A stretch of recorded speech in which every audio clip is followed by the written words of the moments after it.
13h, 14h, Europe 1 Info. 13h40, allez, la suite d'Europe 1 Info avec vous, Charles Villiers. Et vos débatteurs du jour, Jean-Michel Salvatore, Jonathan Sixou, on parle du MEDEF. Oui, c'est l'événement de rentrée du MEDEF, la rencontre des entrepreneurs de France, la REF, qui s'ouvre aujourd'hui sous le thème du courage. Les patrons qui en auront besoin de courage en attendant un débat demain en clôture avec les 7 principaux candidats à la présidentielle qui évoqueront leurs idées pour l'économie.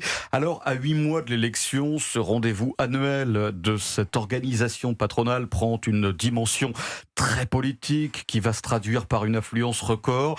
Patrick Martin, Patrick Martin, on le rappelle, le président du MEDEF, a témoigné de l'inquiétude des entrepreneurs. Il était l'invité de France Inter ce matin. C'est tellement facile pour les politiques, j'allais dire de tous bords, de faire supporter la charge aux entreprises. L'effort partagé, il pèse déjà beaucoup sur les entreprises. On a les entreprises les plus taxées au monde. Alors on peut se dire, c'est pas grave, c'est les actionnaires qui payent. Si je regarde le MEDEF, simplement le MEDEF, principale organisation patronale, on a 12 millions de salariés dans nos rangs. Qu'est-ce qui se passe ? On n'embauche plus. Parfois, on doit licencier.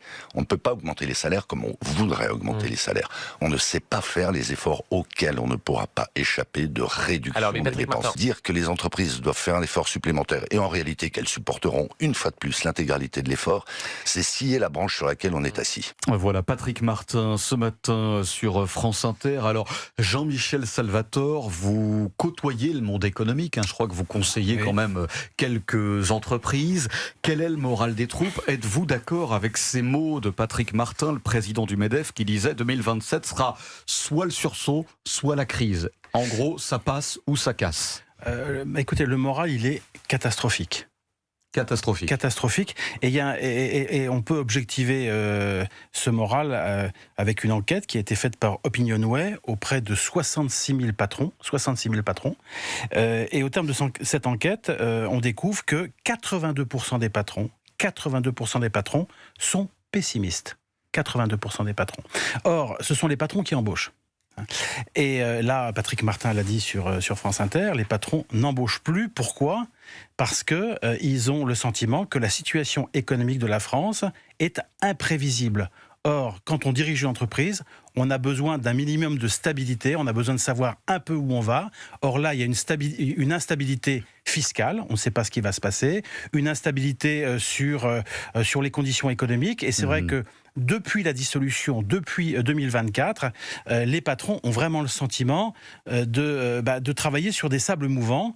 Et donc, c'est vrai, ils sont très inquiets et ils sont aussi très inquiets par les programmes des 2 favoris à la présidentielle. Et alors, Jean-Michel Salvatore, je passe tout de suite dans un instant la parole à Jonathan Sixou, mais c'est vrai que cette histoire de surtaxe là sur l'impôt des grandes entreprises, 3e année d'application, ça ne devait durer qu'1 an.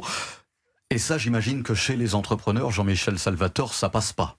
Oui, parce que si vous voulez, eux, ce qu'ils voient, ces entrepreneurs, c'est que l'État, les impôts n'ont jamais été aussi importants. Et à chaque fois qu'il y a un trou dans la caisse, au lieu de se dire, tiens, quelles sont les mesures courageuses qu'on pourrait prendre pour réduire les dépenses, à chaque fois, on n'essaye pas de réduire les dépenses, mais au contraire, on les maintient. Et on crée un impôt supplémentaire. L'impôt dont vous parlez, c'est un impôt qui devait être totalement exceptionnel, qui avait été décidé par Michel Barnier lorsqu'il a été Premier ministre. Il a été ensuite maintenu par François Bayrou une 2e année. Et là, on voit bien qu'il va être maintenu encore par Sébastien Lecornu ça ressemble à quelque chose qui va durer, cette histoire. Jean-Michel, et rappelez-vous, la CSG devait durer 2 ans. Jonathan Sixou, pour faire tourner un petit peu la parole, j'imagine qu'il y a aussi une inquiétude particulière donc pour ces chefs d'entreprise lorsqu'ils entendent un Jean-Luc Mélenchon proposer de brûler la dette détenue par la Banque de France. Redore-t-il Jean-Luc Mélenchon son blason auprès des chefs d'entreprise lorsqu'il nous fait ces saillies pour appeler un chat un chat ? Absolument pas, pour une raison simple, c'est que en voulant brûler la dette, comme vous dites, ce n'est que rajouter de l'instabilité à l'instabilité dont Jean-Michel vient de parler. Et cette même étude considérable, rappelons-le, oui, 66 000 personnes, 66 000 patrons de sondés, c'est considérable comme étude d'opinion, eh bien, ils sont 66% à redouter la faillite en 2027. Donc effectivement, quand vous craignez la faillite à ce point, vous n'embauchez pas, vous n'investissez pas davantage. Il y a aussi une autre réalité, parce que il faut arrêter d'écouter en fait le discours de l'extrême gauche à ce sujet. Un patron n'est pas un milliardaire, loin de là, même s'il y en a. Et un patron, est-ce que c'est forcément un méchant alors ? Et un patron n'est pas un méchant, on peut le rappeler aussi. Et les patrons connaissent également, les chiffres ont été publiés dans la presse ce matin, dramatiques pour beaucoup d'entre eux, 33 000 dirigeants de toutes petites entreprises, moins de 3 salariés, 33 000 personnes depuis le début de l'année, donc en 6 mois, sont désormais au chômage, ont perdu leur emploi. Alors, et même voilà. Des patrons de TPE, donc pas de TPE, de PME, pardon, de petites et moyennes entreprises, c'est donc au moins 20 salariés et plus.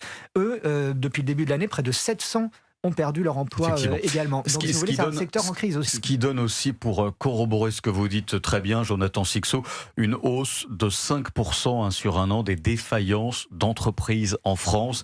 C'est quasiment du jamais vu si on met de côté les années Covid, bien sûr.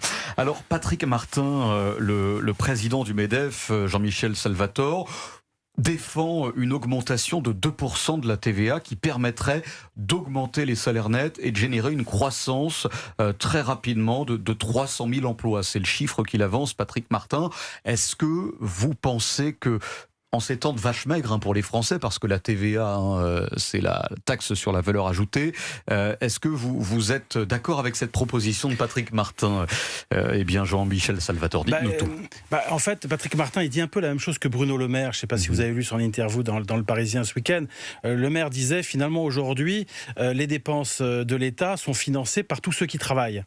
Et le Maire disait, au fond, ça serait peut-être un peu plus logique de partager avec ceux qui consomment. Et dans ceux qui consomment, il y a aussi les retraités, évidemment. Bon. Donc, évidemment que c'est une idée. Mais derrière tout ça, si vous voulez, le MEDEF a le sentiment qu'il n'y a pas un homme politique qui est prêt à proposer des mesures courageuses pour nous sortir de là où nous sommes. Alors, 2% ou pas 2% sur la TVA, en plus, selon vous, Jean-Michel, quelle est la pertinence économique de cette proposition ? Ça, c'est un vrai choix politique, si vous voulez. Évidemment que la gauche sera contre, les centristes seront partagés, et la droite sera plutôt pour, parce qu'évidemment, c'est un impôt qui taxe tout le monde indifféremment, alors que... la gauche vous dira que c'est pas très juste. Que c'est pas très juste, mais c'est vrai que une augmentation d'un point ou de 2 points de la TVA est extrêmement efficace parce que ça rapporte énormément d'argent. Or, on a besoin de beaucoup d'argent pour boucher les trous. Et c'est quasiment $1. Sur un paquet de pâtes à 1,50 €, il y a 5% de TVA sur un paquet de pâtes. Je ne suis pas persuadé que 2% change grand-chose. Quand même, mais sur un plein, forcément ceux qui sont à l'euro près, et il y a beaucoup de Français qui sont à l'euro près, évidemment ça peut peser. Mais au-delà de ça, si vous voulez... le sujet, me semble-t-il, numéro 1, c'est pas d'augmenter les impôts, c'est pas de trouver des impôts supplémentaires, même si on voit bien qu'on sera sans doute obligé d'y passer, mais c'est de faire des économies. Et alors sur quoi ? Parce que 2%, ça ne fera pas l'unanimité sur la TVA.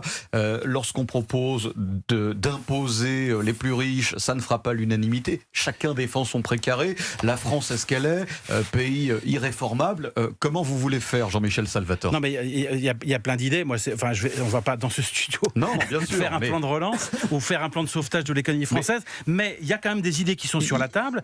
Croyez-vous sans une mise sous tutelle ? De la part de la BCE ou du FMI. Écoutez, moi quand j'écoute la France Insoumise et le Rassemblement National, je ne suis pas très rassuré.